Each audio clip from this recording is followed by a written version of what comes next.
உங்கள் தோல்லாம் நல்ல மினுமினுன்னு இருக்கணும்னு நினைக்கிறீங்களா? ரொம்ப இளமையோட காட்சியளிக்கணும்னு நினைக்கிறீங்களா? நீங்கள் சாப்பிடக்கூடிய இரும்பு சத்து உங்கள் உடலில் சரியாக ஒட்டலை, சரியாக சேரணும்னு நீங்கள் நினைக்கிறீங்களா? நோய் எதிர்ப்பாற்றல், சளி பிடிக்கிறது இதெல்லாம் இல்லாமல் உங்களுக்கு நல்லா இருக்கணும்னு நினைக்கிறீங்களா? இந்த கொலஸ்ட்ரால் குறையணும், ஹார்ட்டெல்லாம் நல்லா ஃபங்க்ஷன் ஆகணும் அப்படின்னு நினைக்கிறீங்களா? அப்போது இந்த வீடியோ உங்களுக்கு உதவும். வணக்கம், நான் உங்கள் சௌந்தர். டாக்டர் கார்த்திகேயனோட ஒரு வீடியோ நான் பார்த்தேன். பேசியிருக்கப்போ ஏற்கனவே நான் அந்த விஷயத்த பேசலான்னு நினச்சிருந்தேன். அதை நம்ம பேசிடுவோம் அப்படின்ட்டு எனக்கு தோணுச்சு. அந்த வீடியோவோட லிங்க்கை நான் கீழே அனுப்புகிறேன், நீங்களும் பார்த்துக்கலாம். மாடர்ன் மெடிசன்னு சொல்கிறாங்கல்ல, மேற்கத்திய மருத்துவம். அங்கே இது மருத்துவத்தில் என்ன சத்தெல்லாம் இருக்குதுன்னு கண்டுபிடிச்சி வச்சுருந்தாங்கன்னா, மாவுச்சத்து, புரதச்சத்து, கொழுப்பு சத்து, இந்த 3 சத்து தான் இருக்குது அப்படின்னு நினச்சிட்டு இருந்தாங்க கிட்டத்தட்ட 200 வருஷத்துக்கு முன்னாடி. அப்போ கப்பல்லாம் அவங்க போகிறப்போ என்ன ஆகுதுன்னா, திடீர்னு ஒரு நோய் வருது, என்னன்னே தெரியல, ரொம்ப சிரமப்படுறாங்க. அப்போ இதுக்கு என்ன காரணம்னு தெரியாமல் இருக்கப்போ ஆரஞ்சு பழத்தை சாப்பிட்றாங்க. அப்போ அது சரியாகுது. ஓஹோ, இந்த ஆரஞ்சு பழத்தில் ஏதோ ஒன்று இருக்குது, அதுதான் இதை சரி பண்ணுது அப்படின்னு தெரிய ஆரம்பித்தாங்க. 5000 வருஷத்துக்கு முன்னாடியே நம்ம தமிழ் மருத்துவத்தில், சித்த மருத்துவத்தில் இந்த சத்தை பற்றி நல்லாவே தெரிஞ்சுருக்காங்க. அதுக்கு அவங்க பேர் வைக்கலை, ஆனாலும் தெரிஞ்சிருக்கிறாங்க. அதனால தான் அதியமான் இருக்கார்ல, அவைக்கு நெல்லிக்கனியை கொடுத்தார். இந்த நெல்லிக்கனியில் அந்த சத்து இருக்குது. அந்த சத்து என்னது? அதான் விட்டமின் சி. பார்த்தா நெல்லிக்காயில் நிறையா இருக்குது. அதனால தான் நம்ம சித்த மருத்துவத்தில் நெல்லிக்காயை எல்லாத்துக்கும் பயன்படுத்தினாங்க. திரிபலா அப்படின்ட்டு ஒரு பொடி வரும். அதாவது கடுக்காய், நெல்லிக்காய், தாண்டிக்காய். கடுக்காயில் இரும்பு சத்து இருக்குது, நெல்லிக்காயில் விட்டமின் சி இருக்குது. ரெண்டும் சேர்ந்தால் அந்த இரும்பு சத்து உடம்புல ஓட்டுறதுக்கு நல்ல உதவியாக இருக்கும். அது மட்டும் இல்லை, சைமன ப்ராசஸ்ன்னு ஒரு லேகியம் ரெடி பண்ணுவாங்க.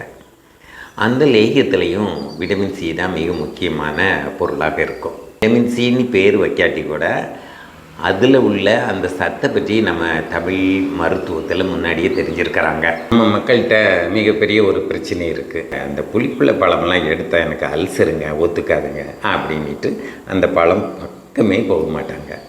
ஒன்று அல்சரு. இந்த அல்சரை குறைக்கிறது என்ன பண்ணணும்னா, நீங்கள் வெறும் வயிற்றில் சாப்பிட்டா அப்படி தான் இருக்கும். நீங்கள் இந்த பழங்களை டைல்யூட் பண்ணி நிறைய நீர் சேர்த்து குடிச்சிங்கன்னா அந்த தன்மை குறையும். அது மட்டும் இல்லை, கொஞ்சம் ஆயில் நிறைந்த உணவு, அதாவது ஏதோ நட்ஸு, எள் இருக்குது, நிலக்கடலை இருக்குது, நட்ஸுக்கு மில்க் ஷேக் இருக்குது, இதை சாப்பிட்டுட்டு அப்புறம் இந்த மாதிரி புளிப்புள்ள பழ ஜூஸை சாப்பிட்டிங்கன்னா உங்களுக்கு அல்சர் பிரச்சனை இருக்காது. ரெண்டாவது, இந்த பழம்லாம் சாப்பிட்டா எனக்கு சளி பிடிக்குங்க, அதனால் பழம் பக்கமே போகிறதில்ல, இப்படி எத்தனை பேருக்கு சொல்கிறீங்க?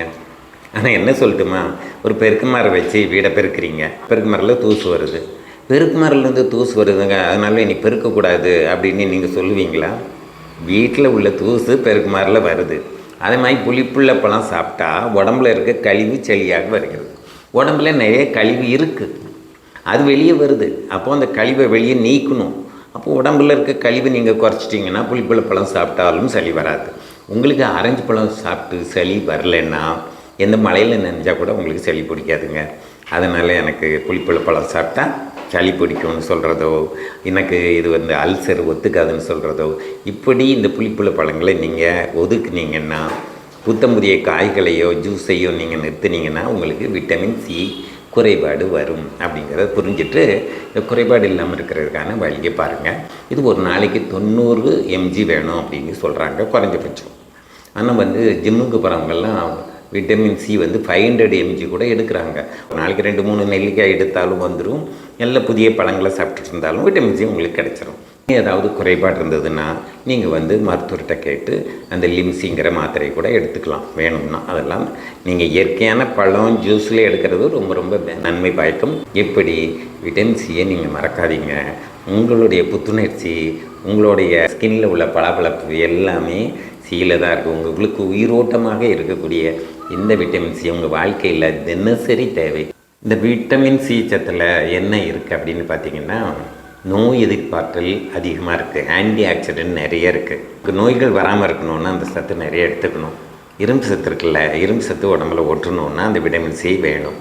சில பச்சை இலைகளில், பீட்ரூட்டில், தக்காளியில் எல்லாத்துலேயும் இந்த ஆக்சிலேட்டர்னு ஒரு அமிலம் கொஞ்சம் இருக்கும். இந்த அமிலத்தோட தன்மை என்னென்னா, இது எலும்பில் இருக்க கால்சியத்தை எடுத்து கிட்னியில் கல்லாக மாற்றும்.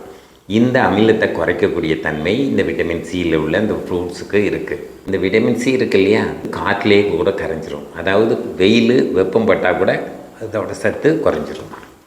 புத்தம் புதிய காய்கள், புளிப்புள்ள பழங்கள், கொய்யாக்காய், நெல்லிக்காய், இதிலெல்லாம் நிறைய இருக்குது. மிக அதிகமாக இருக்கிறது நெல்லிக்காயில், அடுத்தது கொய்யாக்காயில், அப்புறம் புளிப்புள்ள பழங்கள்லாம் இருக்கு இல்லையா. பியூட்டி பார்லர்லெல்லாம் வந்து விட்டமின் சி சிரம் நிறைய யூஸ் பண்ணுவாங்க.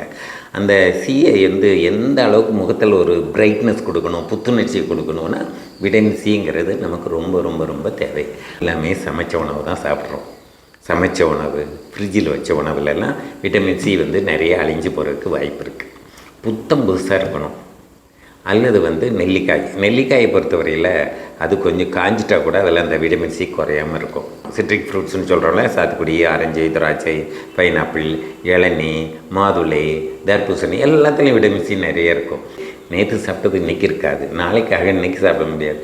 தினசரி வேணுங்கிறத தெரிஞ்சுட்டு இன்றைக்கி இந்த சாப்பாட்டில் விட்டமின் சி இருக்கா அப்படின்னு செக் பண்ணி தினசரி விட்டமின் சி எடுக்கிறத உங்கள் வாழ்க்கையின் வழக்கமாகி நீங்கள் மகிழ்ச்சியாக ஆரோக்கியமாக வாழ வாழ்த்துக்கள். நன்றி, வணக்கம். நான் உங்கள் சௌந்தர்.